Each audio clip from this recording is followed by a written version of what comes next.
Hello, my name is Tara Brabazon. I'm the Dean of Graduate Research at Flinders University, and welcome to Vlog 182. How to manage a co or associate supervisor.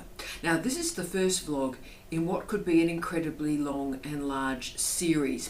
So many of you have asked me how to do something that I decided to bundle all these issues together and put them into a singular series. So I'm not quite sure how big this thing is going to get, but we start with how to manage a co or associate supervisor. This comes via request of a young man who didn't want to be named and is having profound problems with his supervisors. They're basically having a scrag fight. So isn't this going incredibly well? So I will be providing some solutions for that gentleman to reboot and reorganise that relationship. But also I want to talk more overtly about co-supervision, associate supervision, and how to get it right from the very start.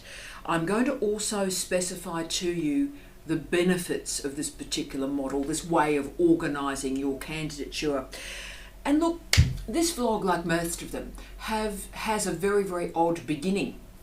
When I arrived at Flinders University, I was having a chat with a colleague, and I said to the gentleman, how many PhD students have you got? Obvious first question from the Dean of Graduate Research. And he said, oh look, one as a principal supervisor, but I'm a paper supervisor for 5. So I found this quite unusual. When you arrive at a new institution, there's all sorts of acronyms and phrases and words that you have no idea what they mean. So I'd assumed this was one of those. So I said, all right, and look, my apologies, what is a paper supervisor? And the gentleman replied, oh look, I'm only a supervisor on paper. I just signed some forms. Okay, now I was pretty stunned by this. So if you have yourself a paper supervisor, I'm going to provide strategies for you today to change that relationship and enliven that relationship to render it meaningful. I also want to think about all the different models of co or associate supervision that are available, and I'm going to talk particularly internationally today, but also historically. You see, most commonly through to the late 1980s, even really the mid 1990s, the more elite the university, the more likely you were to be supervised by a single or sole supervisor. I'll say that again. The more elite the university, the more likely you were to be supervised by a sole or single supervisor. And the statistics from that time were really clear. The highest success rate, the highest completion rate, and the fastest completions occur with a sole or single supervisor. Right. Now, of course, other variables, other structures are available, particularly in the North American model with a singular advisor, with a supportive panel. But the change to the associate or co-supervisor as a model, which now is shared pretty well around the world, emerged in the late 1980s and the early 1990s in the United Kingdom, and had a very interesting source. So what was happening in the late 1980s and the early 1990s is that the polytechnics were becoming new universities. So the CNAA, the Council for the National Accreditation of Awards, were responsible for ensuring that the new universities maintained the standards of the old. So yes, this is complete elitism, because trust me, there was so much innovation and interest and really high quality teaching and research in the polytechnics before we even start. So this is elitism. A lot of this is nonsense, but still, this is an important historical moment, because the doctorate, or indeed the PhD, was where the rubber met the road with this accreditation of the new universities to match the standards of the old. Because what happened was the old universities, the traditional universities, the elite universities, wanted these new universities to work for it. They wanted them to work for the label or the standard of a university. Of course, they were relying on their own standard, supposedly being the gold standard, and making the new universities work for it. So, and we still see this to this day, the PhD is the canary in the mine of quality assurance in higher education. If the standards of the PhD slip, then we know the university sector is in trouble. And by the way, this is still the case, this model of making the new universities work for it. This is still the case in North America, particularly in Canada, with the new universities that emerged in the 2006 to 2008 period, particularly in Ontario and in British Columbia, guys. What happened was these new universities, the doctorate was withheld from them, and in many of the universities it still is withheld from them. The old universities embedded in the legislation that they would have to agree to doctorates being offered in these new universities. Wow.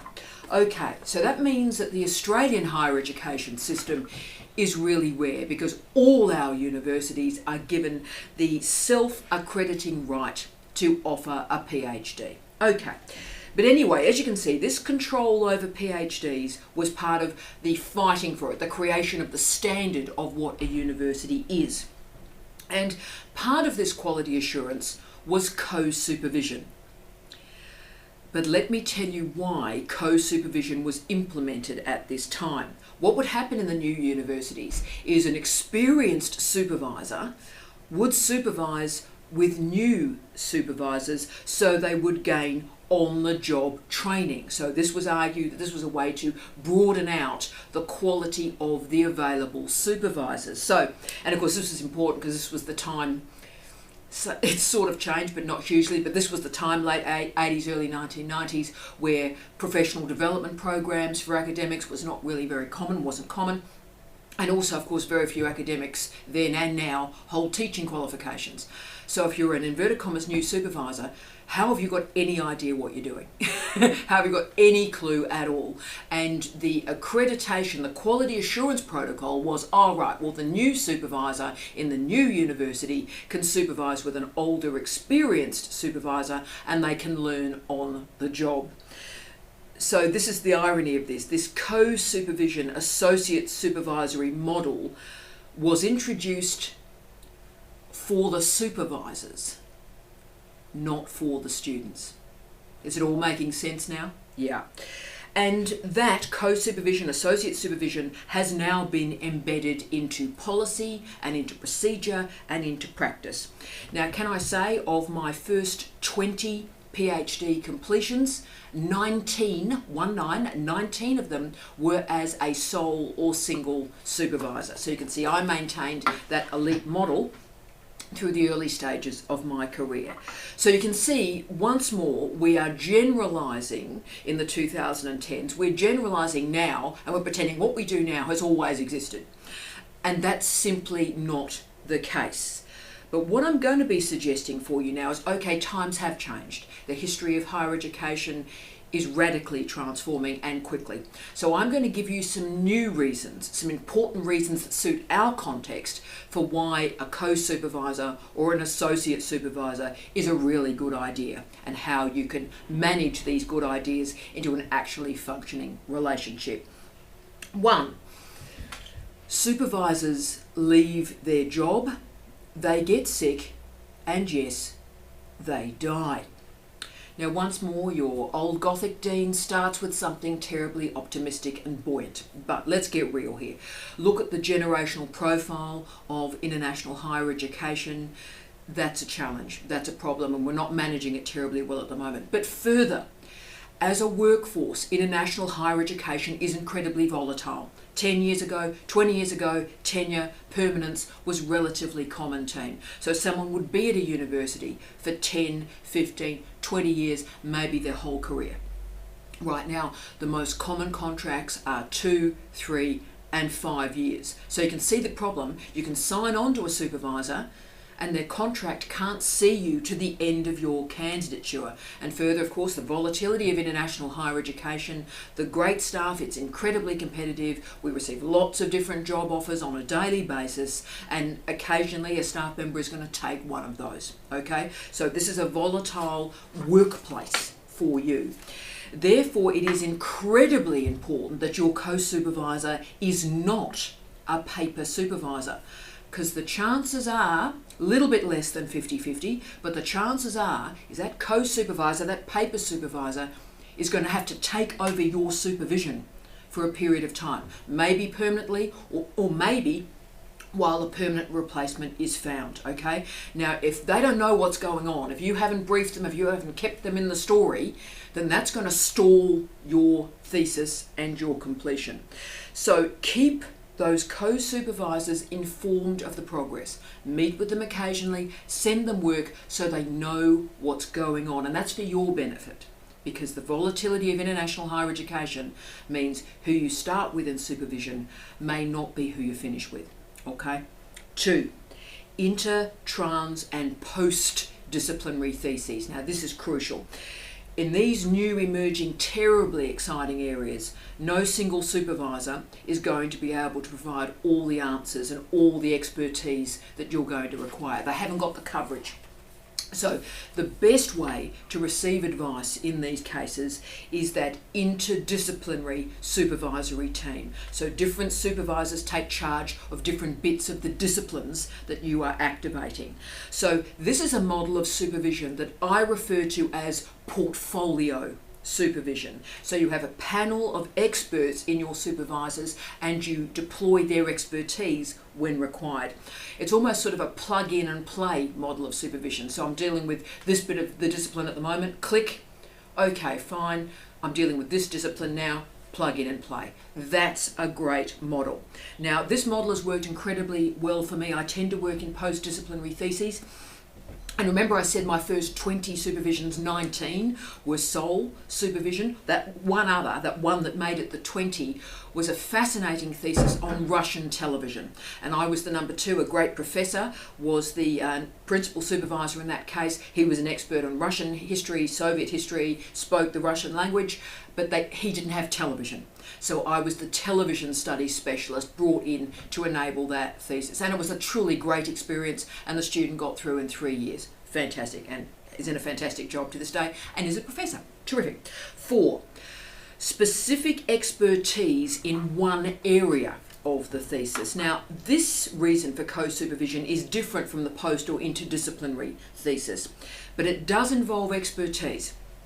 So if you're doing something that is methodologically interesting or theoretically odd and wonderful and extreme and different, then probably you're going to have to bring in an expert to manage that unusual methodology, or indeed manage and have expertise in that theoretical suite.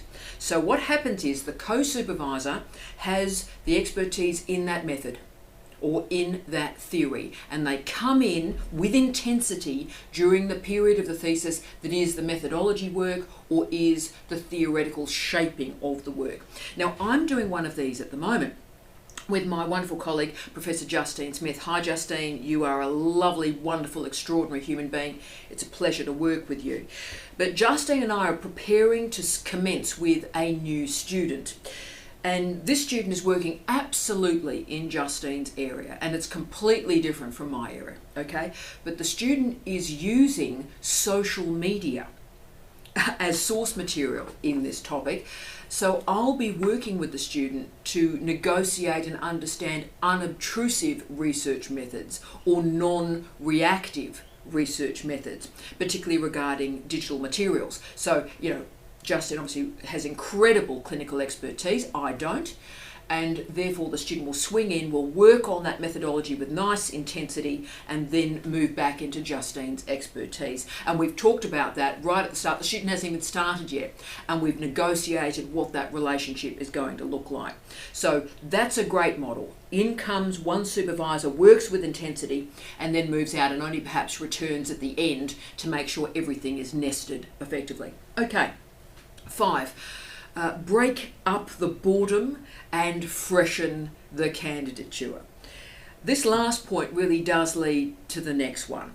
The same person supervising in the same way can lead to boredom. Trust me, I supervise in the exact same way, day after day, week after week, month after month, year after year. And so that can get a bit boring. So if you want to freshen up the thesis, a great way is to then move to the co-supervisor for a period and freshen up and enliven your relationship. And I think that's the great gift of 2 supervisors, because you've got 2 different models of supervision available to you. So the candidature can be freshened up. If you get sort of a bit tired and emotional, bang, you can have that regeneration.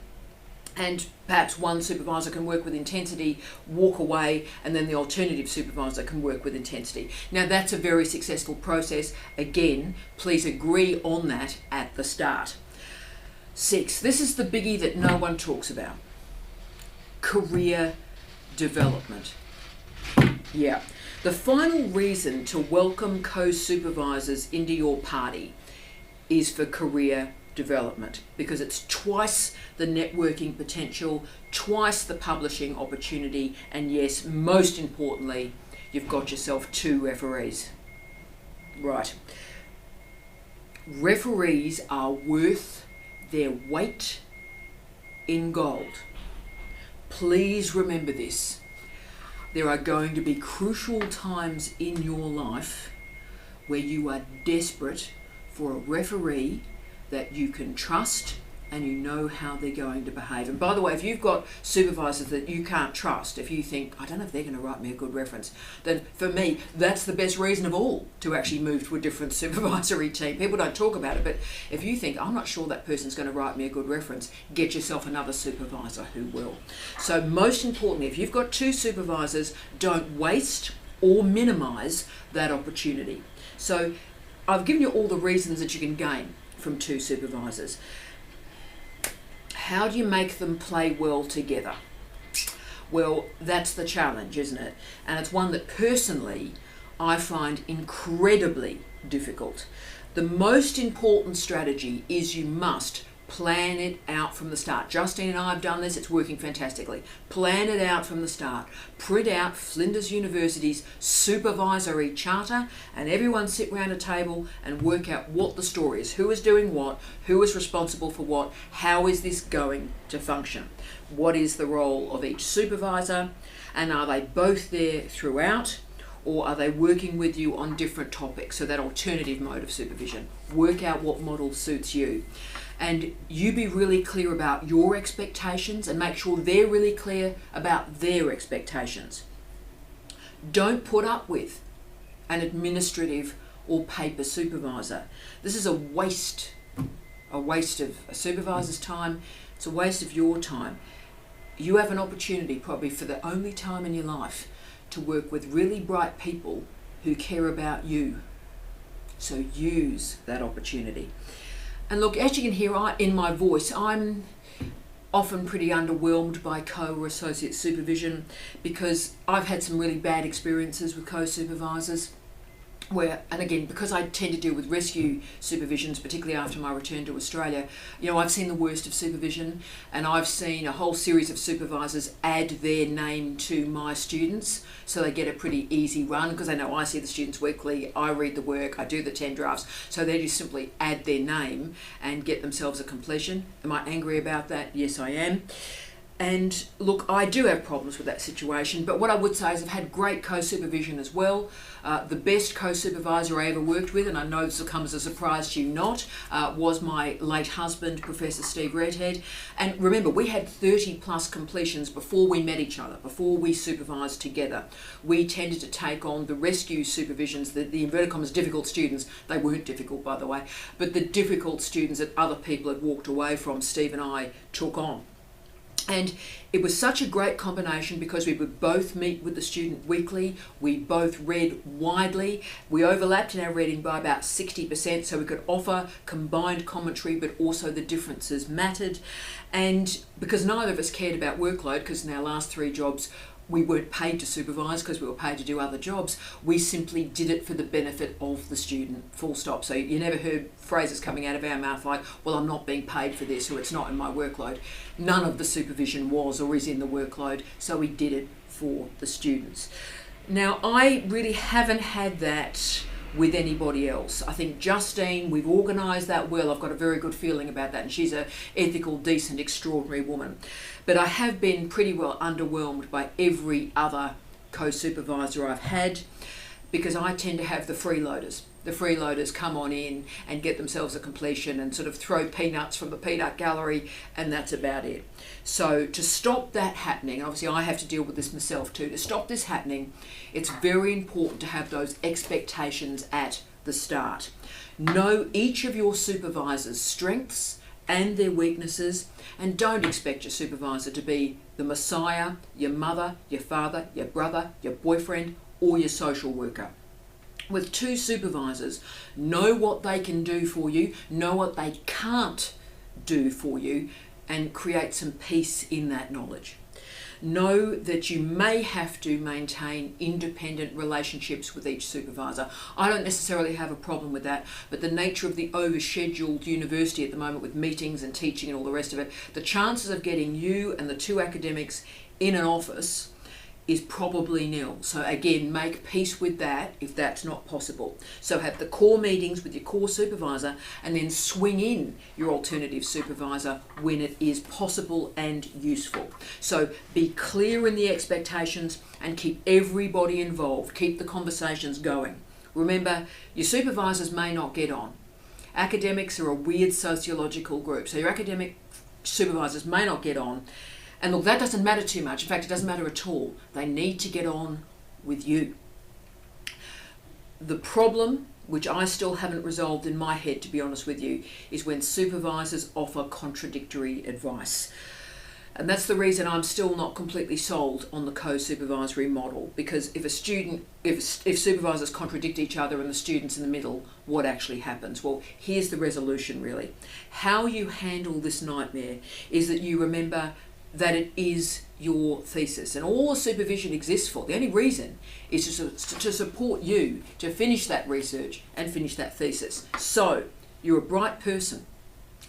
Take the advice that is meaningful to you, that is appropriate to you and your project, and disregard the rest. Therefore, if a supervisor gets competitive or nasty or weird or abusive, that's not your concern. Take what is useful.